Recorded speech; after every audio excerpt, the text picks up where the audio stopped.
Hello, everybody. Welcome to TCM. I'm Ben Mankiewicz. We're in the midst of a night of sci-fi classics from the 1950s. And with me once again is a big fan of the genre since he was a boy.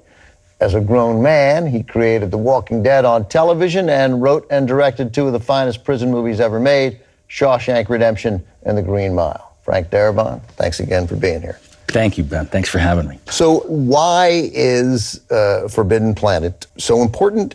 And why has it been so tremendously influential to the biggest names in sci-fi, Star Trek, Star Wars? Boy, this is a conversation we really could spend an hour having, because it has been astonishingly influential. It's I think the first time that an American studio had said, let's really pull out all the stops. And they approached it like they would approach Singing in the Rain or one of their great big musicals.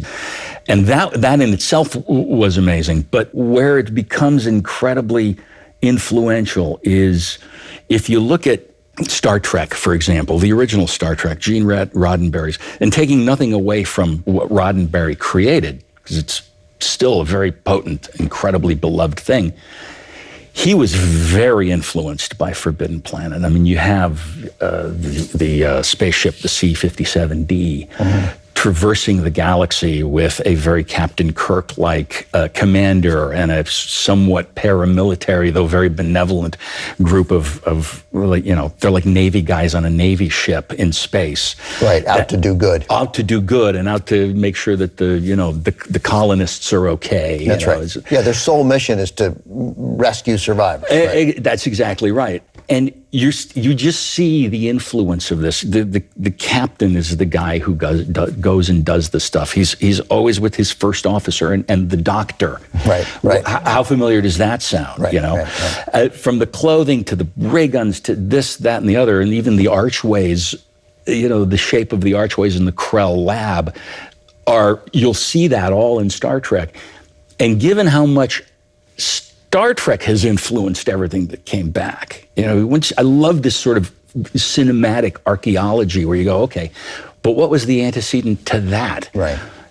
It really all goes back, and a lot of Star Wars also all goes back to Forbidden Planet. It's tremendously influential. And they'll all say it. Roddenberry, Lucas, Spielberg, Cameron, they all say this movie mattered to them as to how the look and feel of their projects. Yes, very much so. And Robbie, who is my author, I should have brought some of my Robbie toys. Explain what you mean by Robbie. Robbie the robot, who is one of the great characters in science fiction cinema, is the robot in this that Walter Pidgeon Morbius creates.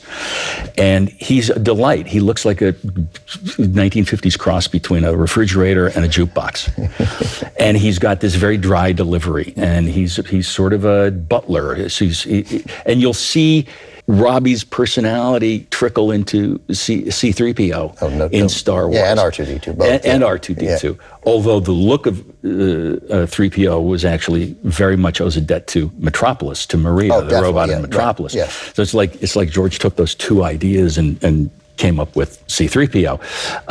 The influences are just so strong. And all three of these movies that we have tonight, they all deserve credit for just starting. Right, they don't waste a lot of time setting you up. They get into what's happening and they get into it quickly. You're right into it, and I do love that approach. I love the first shot of the C-57D just traversing. And by the way, the effects work. It still holds up in so many ways. Academy Award for Best Visual Effects. Yeah, and well deserved for sure. All right, let's watch it. Here it is.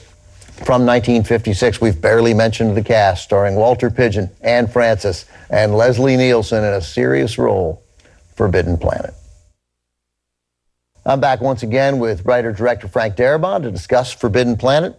You know, we talked about the idea of borrowing so much in science, that happens so much in science fiction, which is really a celebration of the previous work, but we neglected to talk much about the cast. Mentioned Walter Pidgeon, Anne Francis, Leslie Nielsen, who became such a great comic actor in this serious role. Supporting cast, good too here. Yeah, a great cast. Earl Holliman, who became a very successful television actor later on. Richard Anderson. I mean, there's some Richard Anderson in a seminal TV sci-fi series, $6 Million Man. That's right. Yeah. That's right.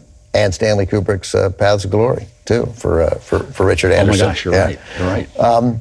All the movies we've talked about tonight, The Day the Earth Stood Still, War of the Worlds, Forbidden Planet, influential sci-fi films. Tremendously influential. And again, going back to what I've been saying about, movies are a snapshot in the era in which they are made, I think that has never held more true than with Forbidden Planet.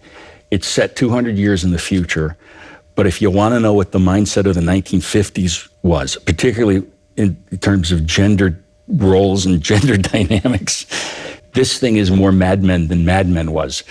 And the romantic aspect of it, of the movie, isn't quite as progressive as the rest of the film. And you just kind of have to accept that and go with it. But even more so, I think if you look at it as a historical artifact, if you want to know, men were men and women were pinup babes, right? That whole thing. With modern eyes, that winds up being somewhat creaky, if not kind of outrageous. But that was what the 1950s were. No question. And if you are a student of history, you can actually learn about a lot of what the psychology of an era was if you look at a movie from that standpoint. And we should just before we go, quickly mention Fred M. Wilcox, the director, who clearly deserves a great deal of credit for this. Yes, indeed. And the Disney animators that Walt Disney loaned to MGM to create the Id Monster sequence. It's so iconic, which is when the Id Monster is... Oh, yeah, of course, yeah. Shown for the first time, just in the crackling energy of the force field. Crossfire, yeah. That, boy, when you see that when you're a kid, that thing never leaves your mind. It's incredibly well done sequence, and I think one of the reasons the movie is so remembered. Frank, great stuff as always. Thanks for having me back. Thanks very much. Frank and I are done for the night, but up next, Alicia Malone will introduce another sci-fi classic from 1956, this one directed by Don Siegel.